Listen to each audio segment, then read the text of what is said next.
Welcome to Ashitha கிச்சனுங்க. நம்ம இன்றைக்கி ஒரு டிஃப்ரெண்ட்டான ஒரு டைப்பில் நம்ம ரசம் வைக்கலாம். வாங்க வீடியோக்குள்ளே போகலாம். துவரம்பருப்பை கொஞ்சம் வறுத்து எடுத்துக்கலாம். கொஞ்சம் மிளகு ஜீரகம், அதுக்கப்புறம் மிளகு ஜீரகம் போட்டு நல்லா ஒரு ஓட்டிடலாம். சரிங்களா? மிளகு ஜீரகமும் அந்த பருப்பு நல்லா மஞ்சிட்டோம். அதுக்கப்புறம் ஒரு இனுக்கு கருவேப்பிலை, பூண்டு பல் போட்டு அரைச்சி தனியாக வச்சிடலாம்.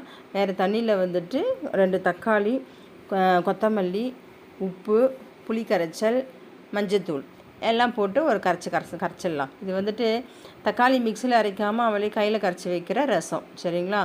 மஞ்சத்தூள் போட்டு எல்லாத்தையும் ஒன்றா மிக்ஸ் பண்ணி நல்லா கரைச்சி வச்சுக்கலாம். அதுக்கப்புறம் ஒரு தாளிப்பு போட்டுடலாம். அவ்வளோதான். இந்த ரசம் வந்துட்டு எத்தனையோ டைப்பில் வைக்கலாங்க. இது வந்து துவரம்பருப்பு நம்ம பருப்பை அவிக்கிறோம் இல்லைங்களா, அந்த பருப்பை வச்சு தண்ணி பருப்பு இல்லைனாக்கா நம்ம இந்த மாதிரி துவரம்பருப்பை வறுத்து அரைச்சிங்கன்னா நல்லா வாசனையாக செம டேஸ்ட்டாக இருக்குங்க. எண்ணெய், கடுகு, காஞ்ச மிளகா, கருவேப்பிலை, பெருங்காயம் வந்துட்டு அப்படியே கட்டி பெருங்காயமாக அப்படியே எண்ணெயில் போட்டுடுறேன்.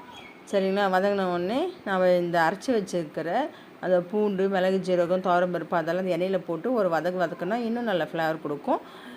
அதுக்கப்புறம்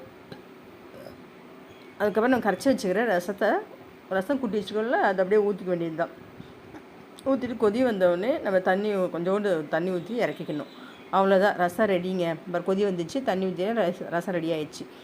இந்த டைப்பில் ரசம் உங்களுக்கு பிடிச்சிருந்தா லைக் பண்ணுங்கள், ஷேர் பண்ணுங்கள், கமெண்ட் பண்ணுங்கள், சப்ஸ்கிரைப் பண்ணுங்கள்.